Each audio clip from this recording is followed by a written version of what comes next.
Hello and welcome to History of Dragon Ball. Today we are looking at just how Cooler could be made canon.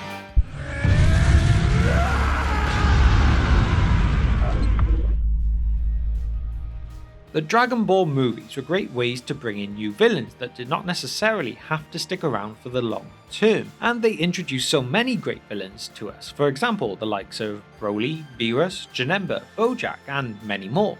Now, some of these characters have maintained their popularity so well that they've been brought into the series, with Broly being the most recent example of this. But you also have to remember, Beerus started this way too. The Battle of Gods was a movie first, before later being adapted and expanded upon for the first arc of the Dragon Ball Super series. So after what they've done with these, there is no reason they may not consider making some of the other more movie-only villains canon too.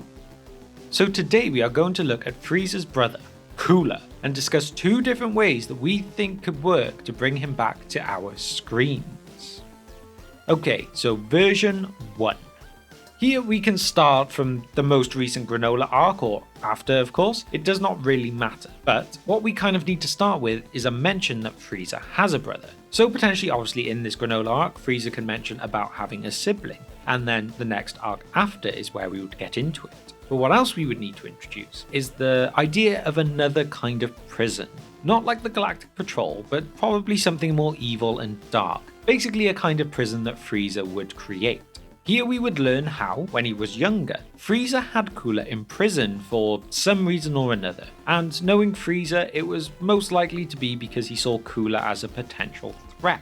So this explains where he has been for the entire time that we have known any of our characters. He could have even been set up, whether that's for some kind of attempted assassination of someone important like Zuno, or something else entirely. Of course, this part isn't really the most important. But what this leaves us with is Cooler is supposed to be executed.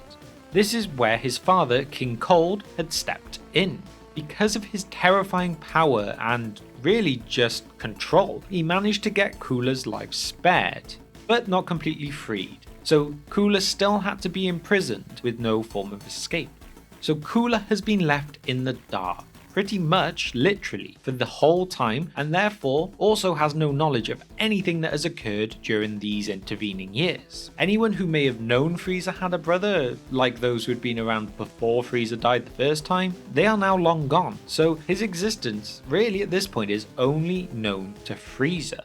Now comes a time where Frieza decides to grant him his freedom. And this will be because of some kind of plot or idea that he thinks is going to work, but only if he has help. And who better to help him than his own blood? And also, since Frieza has gotten so much stronger, he probably no longer sees Cooler as a threat, which is why he would now think of it at this time, especially when he could be used as an ally that could almost certainly be useful.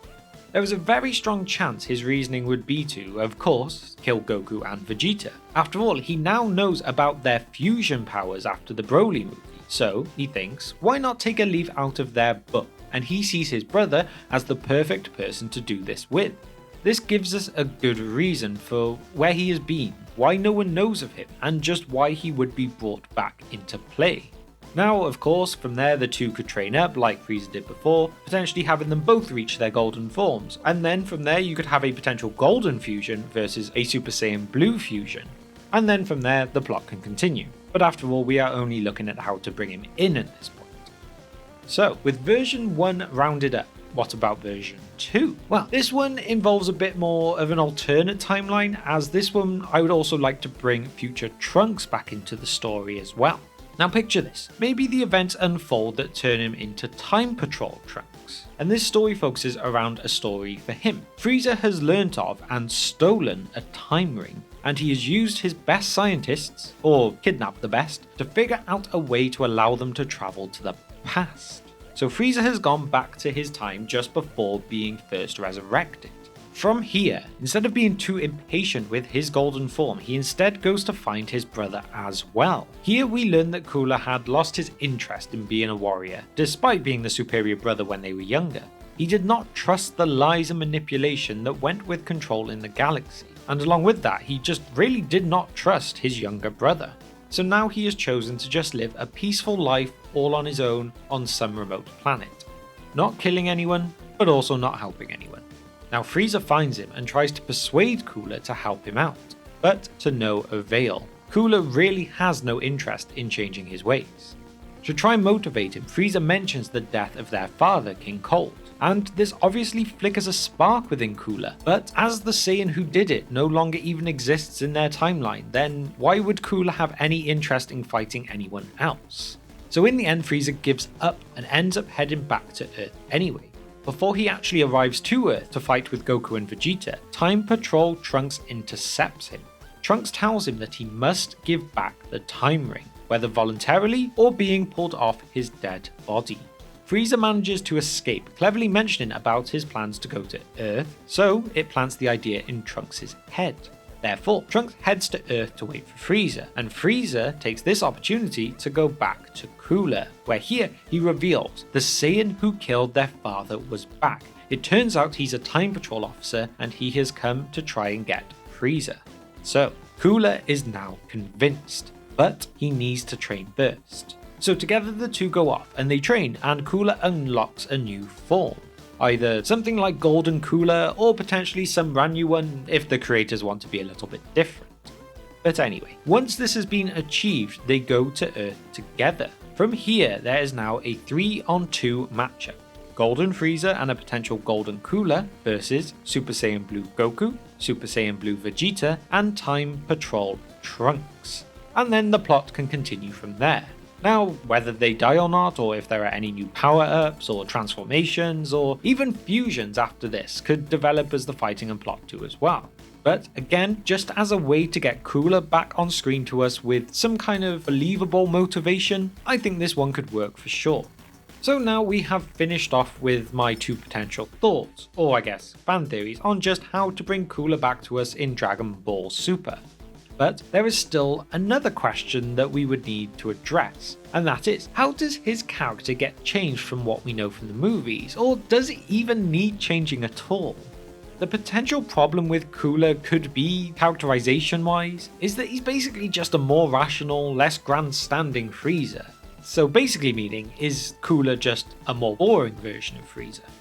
I mean, over time, Frieza has changed, except for still throwing tantrums when things don't go his way. But as a team, I could really see Cooler and Frieza dominating the likes of Goku and Vegeta, but still losing anyway because it is almost inevitable that Frieza would turn on Cooler.